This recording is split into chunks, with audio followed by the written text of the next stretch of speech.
Di DPRD DKI Jakarta ada kegiatan yang dilakukan agak diam-diam, kayak ngumpet-ngumpet gitu deh.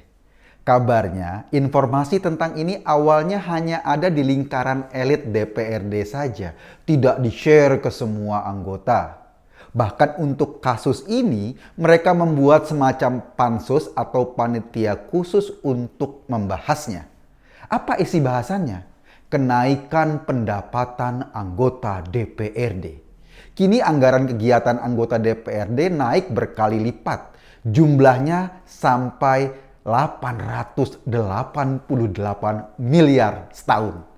Kalau seluruh anggota DPRD DKI itu ada sekitar 106 anggota, artinya dengan angka 888 miliar setahun itu, setiap orang punya budget sampai 700 juta sebulan, bro. Untuk pendapatannya sendiri, maksudnya gaji gitu, setiap anggota DPRD naik sampai 3 kali lipat.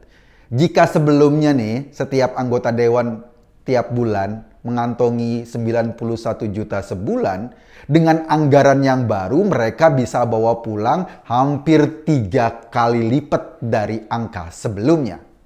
Belum ditambah pendapatan lain seperti uang kunker atau kunjungan kerja, uang rapat, tunjangan ini itu.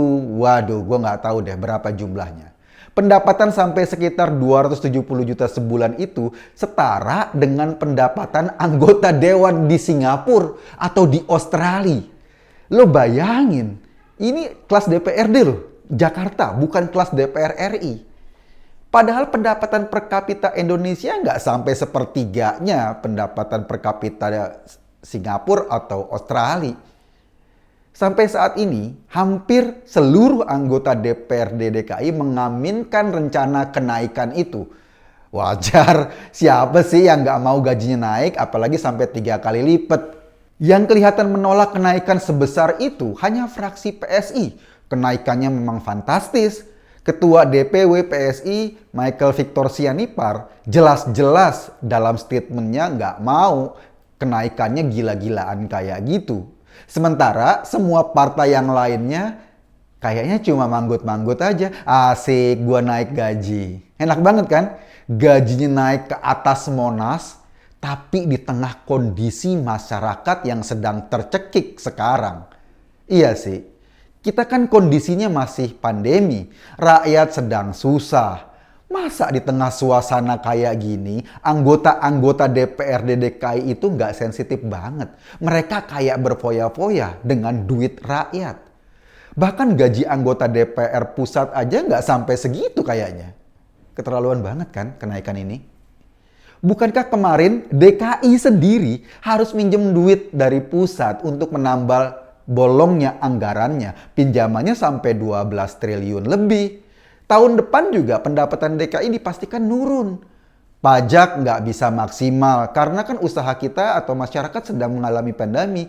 Jadi wajar kalau pajaknya berkurang. Mestinya sih ya secara logik yang dilakukan DPRD DKI justru berpikir untuk menghemat anggaran. Bagaimana pengeluaran yang berfoya-foya, pengeluaran yang nggak penting itu dipotong agar kesejahteraan rakyat nggak terganggu. Bukan malah pesta pora di tengah kesedihan masyarakat kayak gini. Kalau saya sih melihatnya ini sebetulnya salah satu langkah eksekutif atau Pemda DKI dalam rangka membungkam kekritisan DPRD. Kita tahulah, Pemda DKI ini kan banyak banget bolongnya. Anies kemarin baru aja dipanggil polisi karena kasus pelanggaran undang-undang karantina kesehatan. Dia melibatkan Rizik dan kelompok di Petamburan. Meski statusnya baru sebagai saksi, tapi pelanggaran yang terang benderang itu mestinya bisa menjadi peluru legislatif atau DPRD untuk mempertanyakan kebijakan gubernur. Wong jelas-jelas melanggar undang-undang. Kan kita tahu, salah satu klausul seorang gubernur bisa kena impeachment atau bisa diturunkan dari jabatannya oleh DPRD adalah apabila dia terbukti melanggar undang-undang. Nah, Anies dipanggil polisi dalam konteks pelanggaran undang-undang karantina kesehatan. Jadi itu alasan yang cukup untuk DPRD mempertanyakan atau melakukan kritik keras kepada gubernur Jakarta. Bahkan kalau bisa impeachment. Belum lagi kalau kita bicara duit 500 miliar lebih yang disetorkan buat DP lomba Formula E yang rencananya dulu pengen dilakukan di Jakarta, sedang lombanya sendiri entah kapan terlaksana, nggak jelas.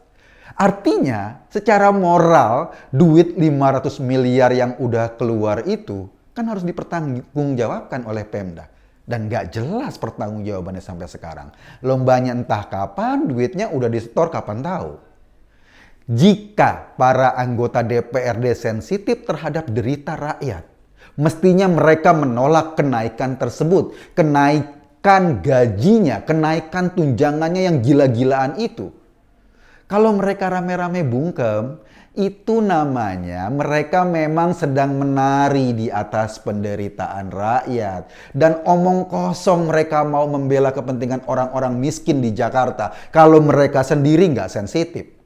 Masa sih gaji anggota DPRD yang kira-kira 100 jutaan sebulan kurang?